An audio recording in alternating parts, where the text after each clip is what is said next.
Tá, primeiro eu só queria mostrar que a gente colocou o público, né, o repositório agora, então se alguém tiver interessado, esse repositório aqui, posso colocar o link, mas dá para achar pelo meu GitHub.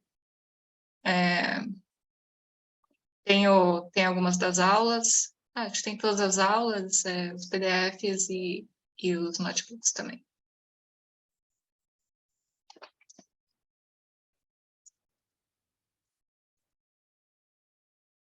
Essa aula aqui vai ser um pouco mais densa, e eu primeiro vou falar um pouco de criptografia, bem pouco, falar um pouco de Shor, a parte que eu consigo falar sem código e depois ir para o código. Então, eu acho que talvez funcione melhor se a gente fizer perguntas para essa parte, depois para outra parte.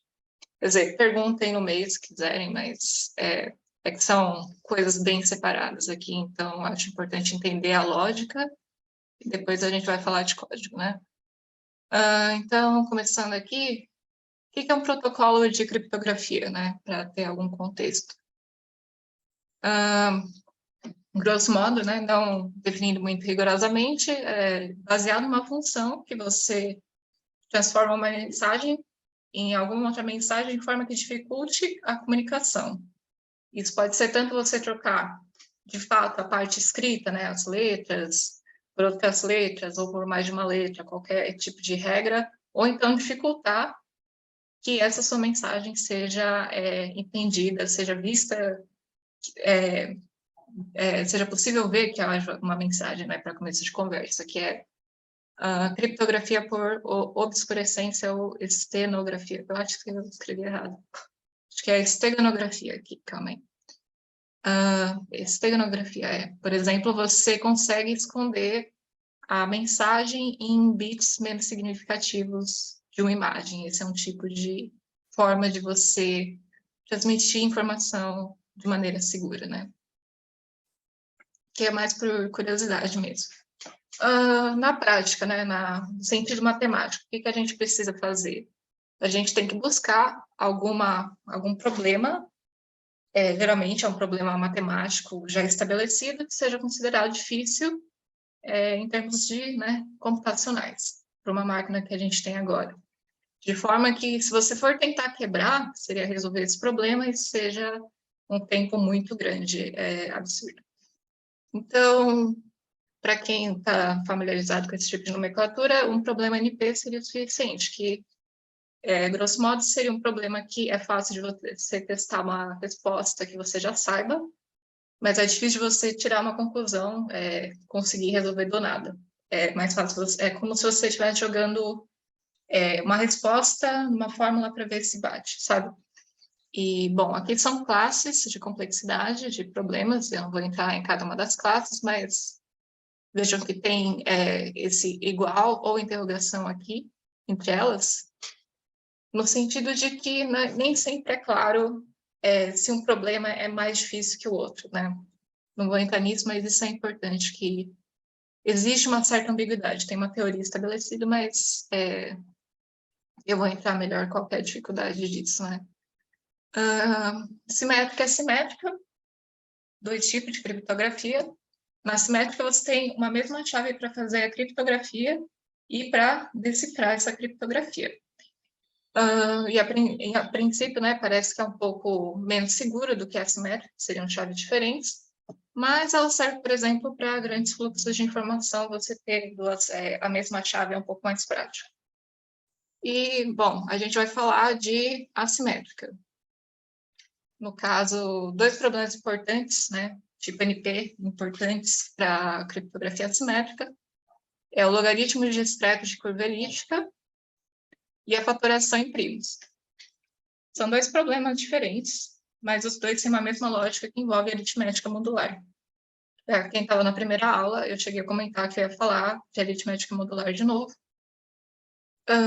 Para a criptografia para a Shor, a gente vai falar de fatoração em primos, mas isso daqui também é um tema interessante de se estudar, porque também é uma criptografia que tem paralelos e também tem o seu interesse em computação quântica. Voltando esse slide aqui, que eu já tinha mostrado, né? Só caso alguém tenha perdido, aritmética modular, esse tipo de coisa, por exemplo, um exemplo típico é do relógio. Se você tem, você está falando que dois números são iguais um ao outro para uma certa aritmética tal. Então, por exemplo, 15 é igual a 3 na aritmética 12, por exemplo, do relógio. Por isso que 15 horas é igual a 3 horas. No relógio você tem 12 horas, quando chega na 12, ela volta a contar 1, 2, 3. Então, isso seria uma aritmética módulo 12. E se relaciona com operação de módulo, que é simbolizado por esse porcento aqui, que é a divisão inteira. Bom, algoritmo de Shor, aqui eu coloquei esse tweet primeiro para falar que ele está vivo, está ativo, né? E ele fica postando coisas no Twitter, é bem legal de acompanhar. Ele, o Deutsch, tem várias pessoas dos algoritmos que estão vivas ainda e dá para acompanhar. E ele também está ativo no Stack Exchange. E é interessante acompanhar porque eles estão tão fascinados quanto você, assim, com as coisas que estão acontecendo. Mas, enfim, o algoritmo de Shor, ele resolve mais rapidamente, computacionalmente falando, o problema de fatoração em números primos. Não de primos, fatoração em números primos. É um problema, então, que seria você pegar um número qualquer e mostrar como ele seria decomposto em números que são primos. É um problema que eu vou mostrar mais ou menos como é o algoritmo e dá para entender por que ele é um problema difícil, não é um problema fácil. Qual que é a sacada disso? Se você pega um número muito grande, esse problema vai ser muito difícil de se resolver. E por isso que ele é um problema considerado difícil e apropriado para fazer uma chave criptográfica baseada nele. E é a base da criptografia RSA, que é uma das mais importantes criptografias desse tipo que eu comentei, assimétrico, né?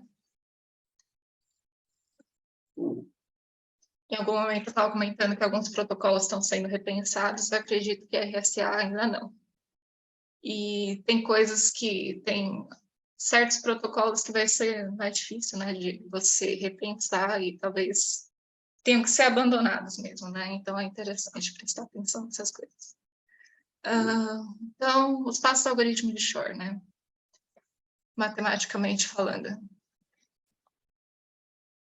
Aqui, por enquanto, ainda é clássico, né? Dá para seguir. E acho que fica mais claro, por exemplo, mas eu vou tentar passar aqui para um número n qualquer. Você tem o número n qualquer que você quer fatorar. Então, a sacada é, você primeiro escolhe um número A, que seja menor que n, e também maior que 1, na verdade, eu omiti isso, mas ele tem que estar entre 1 e esse número que você quer fatorar, e seja coprimo de n. Coprimo é um número que... Um número coprimo de outro número quer dizer que eles não têm um divisor em comum, que não seja 1, ou seja, máximo divisor comum entre n e a é 1. Então, essa é a definição de coprimo. A ordem, que é o segundo passo aqui, você encontrar a ordem, é definida como isso daqui, o menor número natural que satisfaça isso. Que, de novo, como eu mostrei aquela situação como é definido na aritmética modular, você tem A, que é o número que você escolheu, chutou, elevado a R, ele vai dar 1 na aritmética mod n, que é o número que você quer. Se você escolher o número ímpar, na verdade se R for ímpar, R esse número aqui, você escreve dessa forma, A, R sobre 2 é igual a 1 mod n. Se por acaso dá menos 1 mod n, também não vale. E aí você tem que, se ele for par, né, se for válido de fato, você tem um conjunto de dois números, tal que o máximo divisor comum, A, R sobre 2 mais 1, e A, R sobre 2 menos 1, o MDC deles, desculpa, eu esqueci de adicionar o MDC entre esse valor e N. São os dois divisores não triviais. talvez seja um pouco, né, difícil de visualizar, mas aí a gente usa um exemplo, que inclusive é um exemplo que já conseguiu ser demonstrado de forma quântica, né, há vários anos atrás, que foi a faturação do número 15. A gente usa o número 15 porque a gente sabe que os primos que fatoram ele são 5 e 3. É um número baixo o suficiente para a gente conseguir pensar qual que seria a fatoração dele. Então, a gente escolhe um número qualquer que seja coprimo, por exemplo, 13. E aí a gente encontra a ordem. A ordem seria 13 elevado a R, 1, na aritmética módulo 15. E aí a gente tem que ir testando, né? 13 elevado a 1 vai dar 13, 3 ao quadrado, aí você faz 3 ao quadrado, você vai ver que na aritmética módulo 15 dá 4, 13 ao cubo, 7, 3 ao quarto, etc, etc. Depois ele começa a repetir. E então a gente vê que o 4 é o número que você tem, né? O número mais baixo que você tem, que é 13 elevado a 4, dá 1, módulo 15. Então, bom, aqui já dá para ter uma noção de um dos gargalos, né, desse algoritmo, que é o fato de você ter que ir testando do mais baixo para o mais alto, isso pode ser um processo meio demorado. Além dos outros gargalos, né, essa parte aqui que você tem que checar se esse R vai ser ímpar, se não vai dar isso, etc. E aí você tem, então, R igual a 4, você tem que o MDC de 13, 4 sobre 2 mais 1, e o 15, 13, 4 sobre 2 menos 1, 15, vai dar 5 e 3, que são exatamente os divisores não triviais que a gente estava procurando.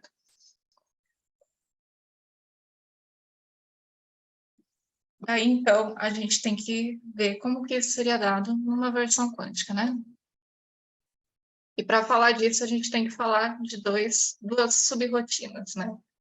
A Quantum Phase Estimation, que seria a estimativa quântica de fase, e ela, por si só, ela tem uma outra subrotina dentro, que é a transformada de Fourier quântica. E, bom, essa parte aqui eu vou ter que falar no notebook, porque fica mais difícil de explicar. Esses pedaços de código aqui ficaram muito longos para o slide. Então, bom, se tiverem perguntas para essa parte aqui, podem perguntar.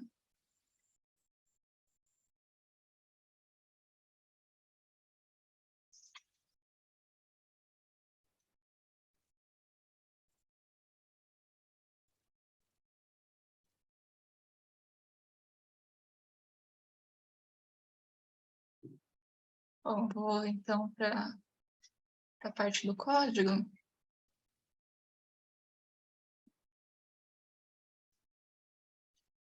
Aqui, esse notebook vai estar disponível lá. Essa parte que vem antes é simplesmente o que eu falei, né? Então, a parte quântica, a partir daqui, tem os importes também, depois vocês separem direitinho o que eu importei aqui, de Qiskit, de Python. E vamos falar das subrotinas. Então, transformada de Fourier quântica. Para quem já viu uma transformada de Fourier clássica, né, a versão original dela, vai pegar um vetor X, por exemplo, de números que podem ser complexos, que tem N componentes, esse N maiúsculo aqui. E vai transformar num outro vetor de números complexos Y, né? De forma em que os componentes K do Y se relacionam com as componentes J de X por meio dessa transformação aqui, dessa somatória. E aí a gente tem estabelecido uma versão quântica disso, que seria transformar duas bases, dois cats. Acabei não falando muito de base, mas ele vai transformar dois cats aqui, também de um certo tamanho N, por meio de uma transformação muito parecida. Então, para pensar em um caso mais específico, se a gente tiver vários qubits, né, e como já foi mencionado, cada qubit vai comportar N qubits comporta 2 elevado a N estados, então você tem que esse n aqui, fica a raiz de 2 elevado a n, desculpa. E eu não vou entrar aqui, mas se você pegar essa base K como sendo a base computacional, que é o cat0 e o cat1, né? Você pode escrever como esse produto. Se você mexer aqui, dá uma produtória e você vê que é um produto de vários cat0 mais cat1, com o cat1 tendo essa fase sempre acrescentada nele, né? O 0 não tem essa fase. Dá para ver mais ou menos como que isso se dá com uma rotação desse tipo, né? Com o cat0 que vem aqui, como vetor 1, 0, ele vai ser multiplicado por 1. Ele não, né, não tem nenhuma fase sendo acumulada aqui nele, mas vai ter essa fase aqui, proporcional a K. E, bom, um detalhe aqui também é o fato de que essa transformada de Fourier, ela é baseada em rotações são unitárias, né? Quer dizer, que são matrizes que são possíveis de inverter. E isso quer dizer que você pode também definir uma transformada inversa quântica, né? Assim como a transformada de Fourier que a gente tem. A estimativa de fase quântica já é um problema mais específico, né? No qual você tem U é uma matriz, um operador qualquer, e essa equação de autovalores e autovetores, tal, que você tem U aplicado em Psi, e você retorna algo do tipo essa fase aqui, exponencial de I, Φ, Psi. E ele é um problema específico no sentido de que a gente quer achar Φ, não autovalor em si, mas Φ. E aí, uma coisa dá para você visualizar mais ou menos como que isso pode ser dado em termos de uma transformada inversa, né? Você vê que o K está aqui, dentro da exponencial e aqui. Então, dá para visualizar mais ou menos como que dá para pegar o φ a partir de uma transformada inversa. É um problema interessante por si só, porque ele está relacionando com autovalores e autovetores. Mas a gente vai ver como que ele entra aqui. Então, a gente vai fazer a versão quântica, de novo, do problema de fatoração de n igual a 15. Com os passos iguais, né? Você tem um número que você tem que escolher um coprimo. A gente pode escolher A igual a 7 para variar. Deixa eu ver. Qual é a diferença entre QFT transformada de Fourier discreta? Transformada de Fourier discreta clássica? Eu não... Ou você está falando dessa mesma transformada? É que aqui ele está relacionando cats, né? E aqui não tem muita diferença formal. No fundo, essa é meio que uma definição que vai direto, né? Porque isso daqui é um vetor, isso daqui também é um vetor. Não tem grandes diferenças. Aqui ele só é um pouco mais restrito por questão das características quânticas mesmo, e o fato de você ter uma forma de implementar isso como matrizes.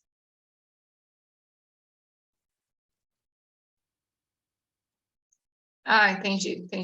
Realmente, ele é mais parecido com uma transformada de Fourier discreta, que é o que está aqui. Mas, assim, existem, né, variáveis contínuas em quântica. A gente está usando aqui a definição de Fourier discreto, porque a gente está pensando na base computacional 0 e 1, que é uma base discreta.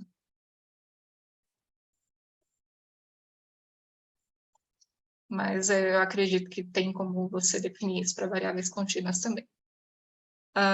Mas o importante aqui é essa forma de se escrever como gates, né? Como matrizes unitárias. Peraí. Sim, o notebook vai estar disponível. Ele é para estar disponível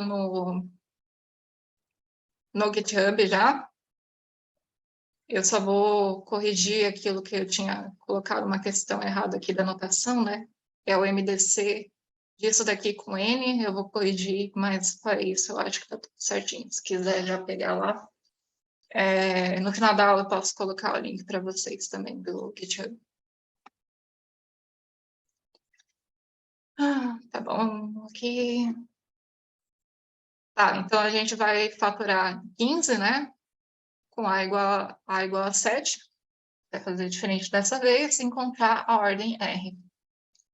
Para isso, a gente vai escolher um conjunto de duas registradoras. Registradoras são conjuntos de qubits, que vão ter funções diferentes. A primeira vai ser representada por K, e tem um número T de qubits, ou seja, você tem 2 elevado a T aqui na sua transformação. Não sei se vocês conseguem ver meu mouse, mas o número ali, esse número aqui vai ser 2 elevado a T pelo mesmo motivo que eu expliquei antes. Esse T aqui, ele tem a ver com a precisão do algoritmo, então é interessante que você tenha um número grande de qubits. Que a segunda registradora, que seria esse segundo par aqui, o psi, segundo conjunto de qubits, ele vai ter a quantidade necessária para você escrever o teu estado psi de forma precisa. Então, a primeira coisa que você faz nesse algoritmo é aplicar o Hadamard na primeira registradora, né? Ou seja, em K, nos valores de K, de forma a você conseguir uma superposição de todos os estados. Que vai ser... Não, aqui, desculpa, aqui é só o estado normal.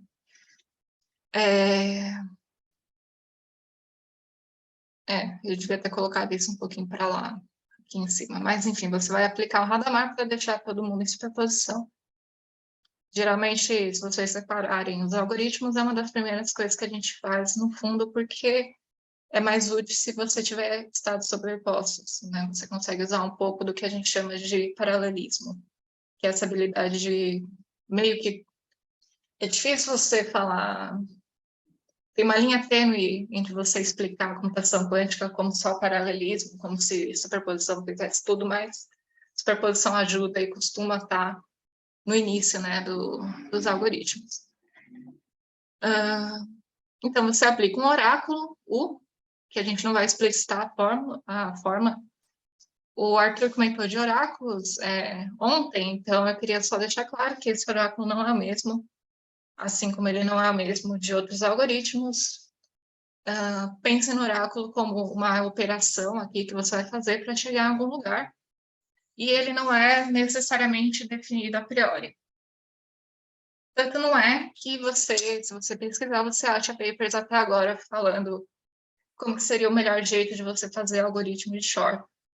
Porque você pode construir isso com uma certa quantidade de gates, mas talvez você consiga fazer umas simplificações, diminuir o que a gente chama de profundidade do circuito, que é a quantidade de gates que precisam processar o mesmo qubit. Mas, enfim, pensem aqui numa operação genérica que vai fazer essa operação aqui, transformar o seu psi em algo x elevado a k mod n. Ou seja, o seu psi agora ele relaciona com k, que são os qubits da primeira registradora. A gente vai ver mais para frente isso. Um Qiskit, né, eu digo.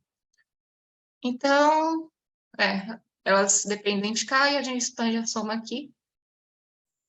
Ou seja, a gente faz k igual a zero, que é estado zero. Como que ele ficaria, né? X elevado a zero. Desculpa, aqui o x é o A, aquele valor que a gente estabeleceu. Mod n dá 1. Aí depois k igual a 1. Esse primeiro qubit é 1. Essa operação, A elevado a k mod n, é 7. E por aí vai. Eu coloquei 3 pontos aqui porque começa a repetir depois de um tempo, né? Como a gente viu. E a sacada agora é aplicar a transformada de Fourier inversa. E como a gente já mostrou, a transformada de Fourier e a estimativa de fase quântica vai pegar a fase. Então, implicitamente, a gente está pegando a fase que está aqui.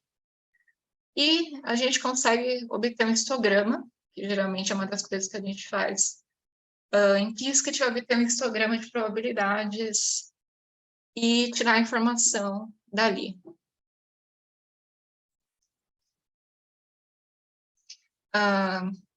Você tem um jeito específico de você escrever a fase, que vai ser útil mais para frente, pela forma que os gates são aplicados, que é essa forma de fração contínua.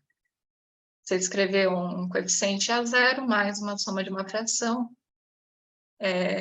que é um sobre um outro coeficiente, mais soma de uma fração, e vai indo recursivamente. E o que a gente quer achar é o φ igual a S sobre R, em que R é o período. Aquele negócio que a gente estabeleceu lá, que tem relação com a aritmética modular, e que vai ser importante para você achar os fatores do algoritmo de Shor.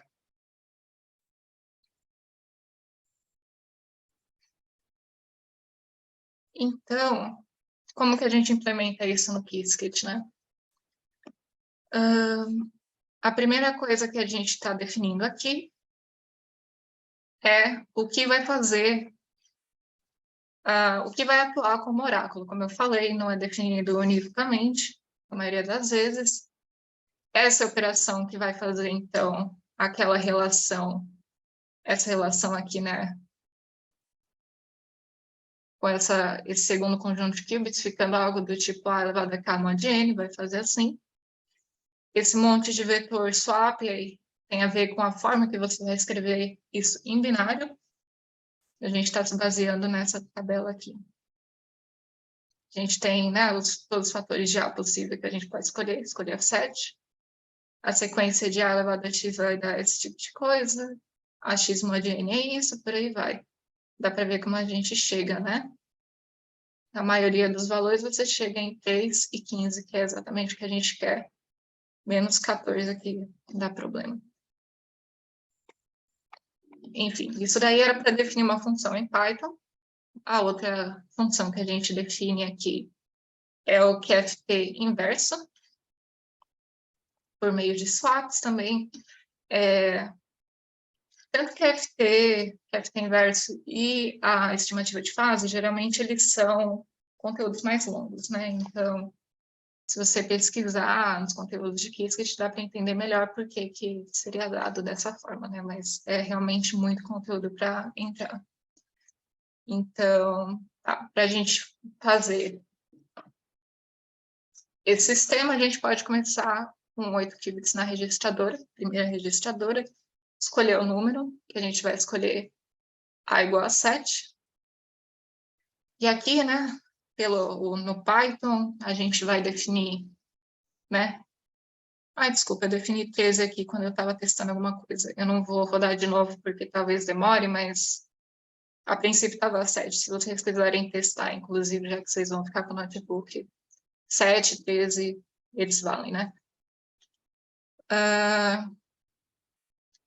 E aí a gente monta o circuito. Essa é a função para montar o circuito. Aqui são os qubits. O segundo, geralmente, são os bits clássicos, né? O que a gente chama de registradora clássica. Não são qubits, são coisas que o Arthur mostrou também na aula passada, geralmente aparecem ali embaixo do seu circuito, só para armazenar coisas. E aí, como eu tinha falado, os qubits em Qiskit, eles iniciam em 0. Então, a gente aplica o Hadamard para colocar tudo numa superposição, como eu falei. Nos 8 primeiros qubits, sobram 4, né? A gente definiu como 8 mais 4. Por que mais 4? Porque é o jeito que vai precisar se atuar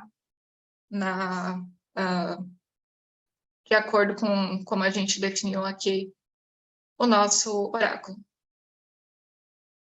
Então, a gente tem todos os 8 ali numa superposição. Depois dos 4 que sobraram, um deles vai ficar no estado inverso, né? Em vez de 0, vai para 1. Então, a gente usa, né, operação X no último qubit, né? 3 mais n count. E aí aplica o oráculo se baseando nos últimos aqui. Talvez seja útil já descer aqui para ver mais ou menos o que está acontecendo. Então, a gente tem tudo isso de qubit, né? Hadamard em 8 deles. No último deles, um X para inverter.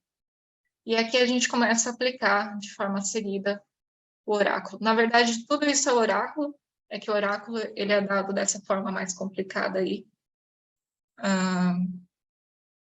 Dá para entender um pouco o que está acontecendo pelo fato de dele estar escrevendo aqui embaixo qual é o expoente que ele está considerando. É um pouco confuso, né? Eu não sei se está ficando totalmente claro, assim, mas acho que a parte importante é entender que isso dá para ser feito no circuito e depois entender as minúcias aí. O negócio talvez leve mais tempo. Enfim, essa foi a preparação. Aqui fazendo, né? Aplicando o oráculo e finalmente aplicando o QFT inverso, da forma que a gente definiu ali, que é esse último roxinho aqui. E fazer as medições. Então, esse é o circuito, bem comprido, bem grande. Essa função draw aqui, ela faz esse tipo de diagrama. MPL é de Matplotlib, né? Se você não coloca MPL, vem um negócio mais simples, mas é interessante visualizar assim.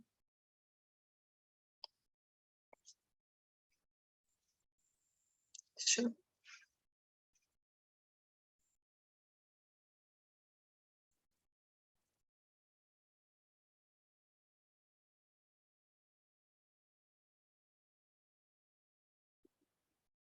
Porque aplicar o oráculo passa só por potência de 2?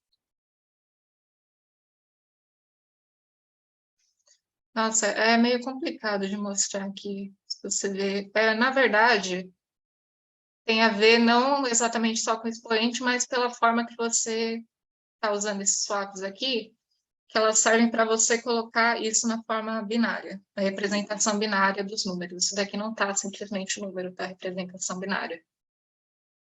Eu não sei se eu vou conseguir explicar muito bem aqui, mas eu coloquei referências sobre a representação binária aqui, como que isso vai ficar um monte de 1, 0, 1, 0.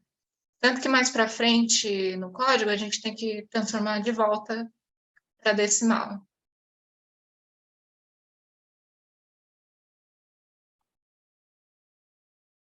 O QFT, se eu não me engano, ela tem a mesma complexidade. Na verdade, eu estava lendo sobre isso esses dias, o QFT pode até ser um pouco melhor que Fast Fourier Transform, mas ela não é muito útil sozinha, por conta própria. Eu não lembro direito qual que é o argumento, assim, não é que ela não é otimizada, ela até é, só que ela não é muito útil, eu não lembro exatamente por quê. Por si só, enquanto Fourier, que eu saiba, o pessoal não usa.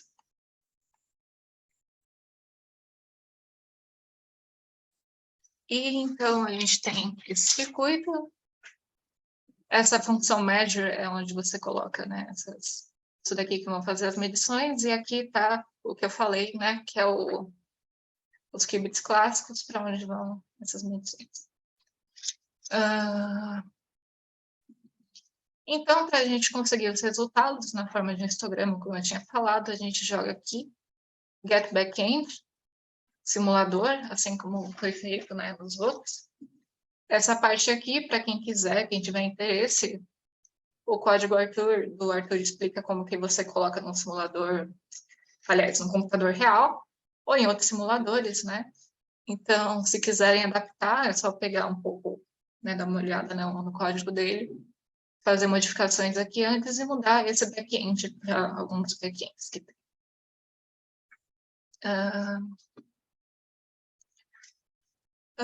Tá bom. Aí aqui, vejam que você tem alguns estados, não todos os estados, certa quantidade aqui, cada uma probabilidade, tudo meio próximo de 25%. A probabilidade em si não vai dizer muita coisa nesse caso. Grover, por exemplo, tem outras situações que são mais interessantes em termos de probabilidade, aqui não. O que a gente vai fazer, como eu tinha falado, né, às vezes a gente chega num histograma e extrai a informação dali. Então, a gente quer extrair a fase, né, φ igual a...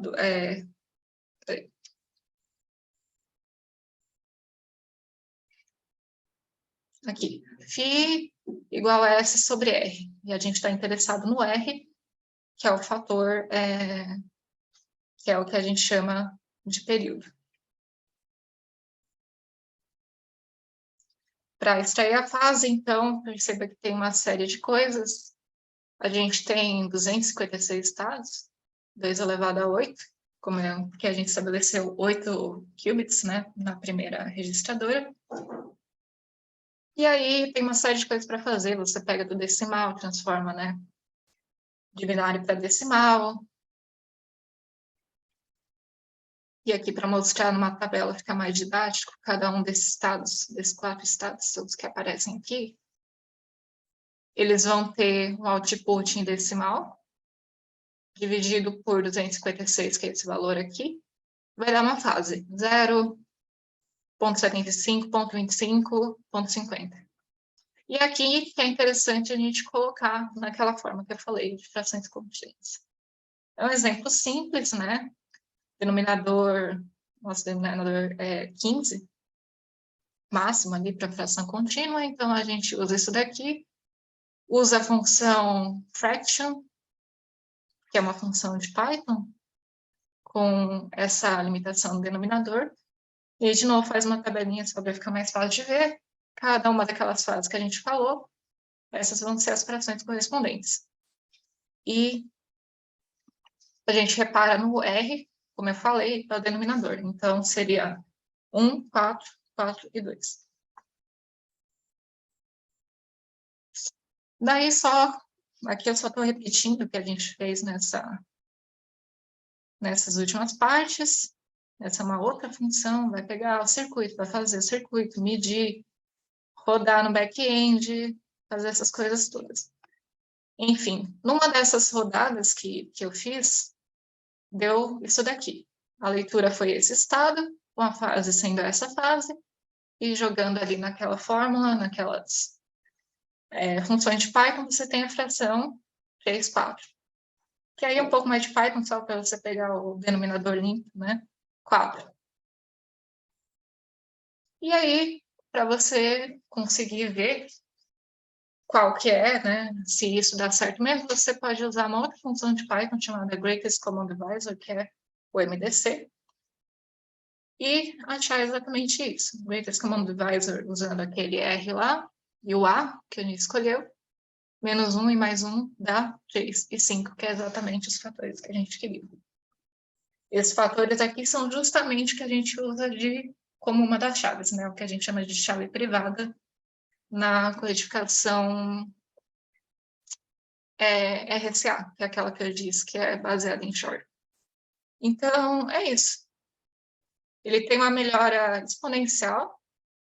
Esse algoritmo aqui, ele era extremamente lento, eu não coloquei, porque o tipo de complexidade dele é meio feio de ler, mas a melhora exponencial. Quer dizer que deu um grande avanço aqui. E é por isso que ele é um dos algoritmos de mais destaque. Ele tem um monte de problema, no sentido de prático, né, da coisa, como eu falei. Ele é um negócio que, a princípio, o problema em si é um negócio que você tem que testar várias vezes. Mas o problema maior é que, para um número grande, a codificação em binário requer muitos números, né? E aí você precisa de muitos qubits. E aqui, né, a gente não comentou, mas um dos grandes problemas também para a computação de agora é o fato de que você tem que corrigir os erros. Você tem uma tendência a erros, geralmente, né, nessa computação via supercondutor, via ótica, né, que é a mais usada, você tem erro. E geralmente o que você faz para corrigir o erro é adicionar redundância. Então, sei lá, em vez de você falar que seu estado zero é o qubit zero, seu estado zero agora vira 000, ou seja, 3 qubit zero. De forma que se você tem um erro, sei lá, de repente você montou, algo aconteceu, e você tem 001, você consegue deduzir que aquilo, na verdade, era 000.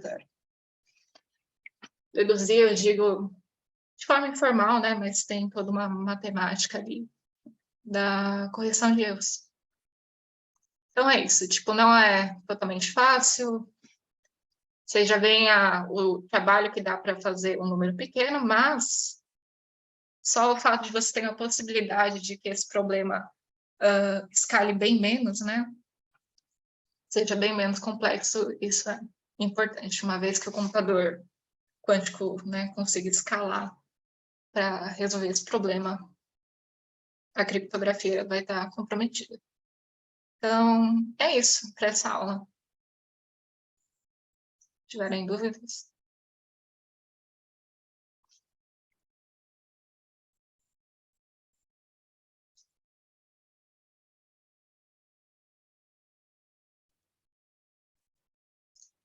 Então, eu não lembro, é algo bem complicado.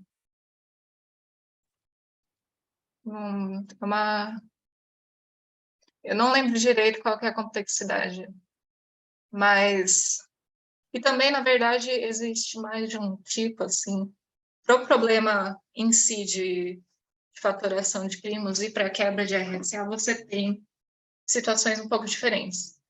Mas o que costuma se ver é que de um problema para o outro, que eu não vou lembrar direito quais são as complexidades, você tem uma melhor exponencial. Não, não trabalhei com esse algoritmo, não. BHP? Eu acho que eu sei o que você está falando.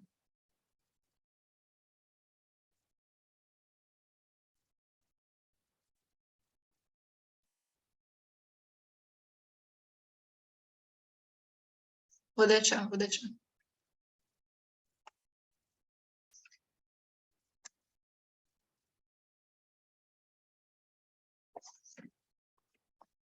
Aqui tem aquelas correções, né, para fazer, mas não é tanta coisa assim. A gente também linkou o repositório do Arthur, né? Tem coisa minha também lá, mas são coisas não estão em português, né?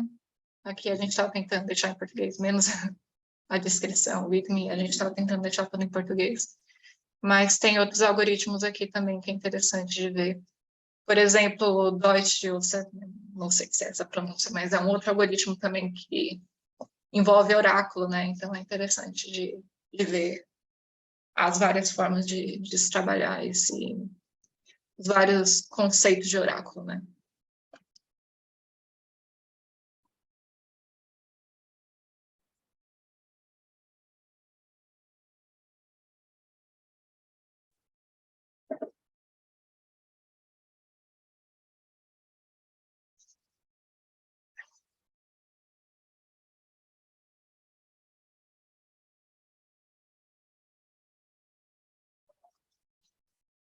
Não sabia não. Quem entende melhor do Grover é o Arthur, não, não sou muito familiarizada.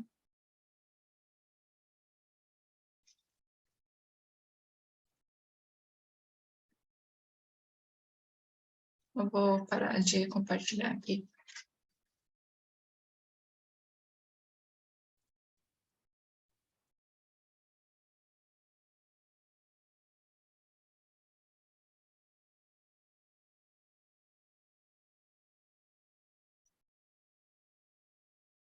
Então, depois, se você puder me mandar um e-mail sobre isso, porque eu não, eu realmente não conheço.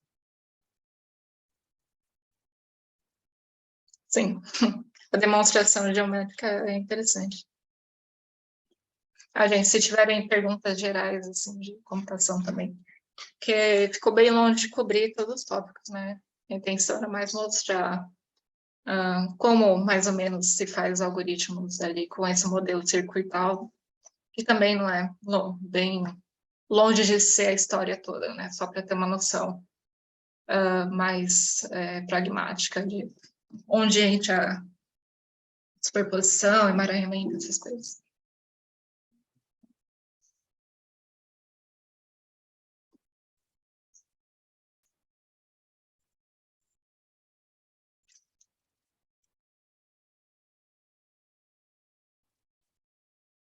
Não, a gente só tem essas 4 aulas.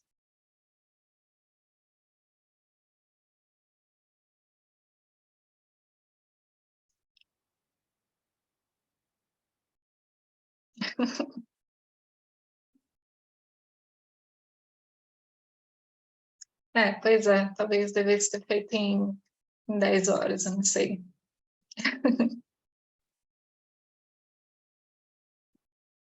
Tem bastante assunto que dá para cobrir, mas sei lá, né? É a primeira vez que a gente está fazendo esse curso também. É bom para testar, para ver como é que fica.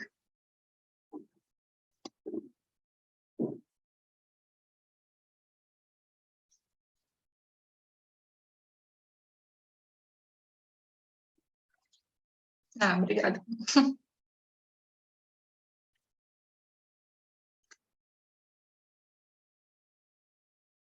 Parar de gravar aqui.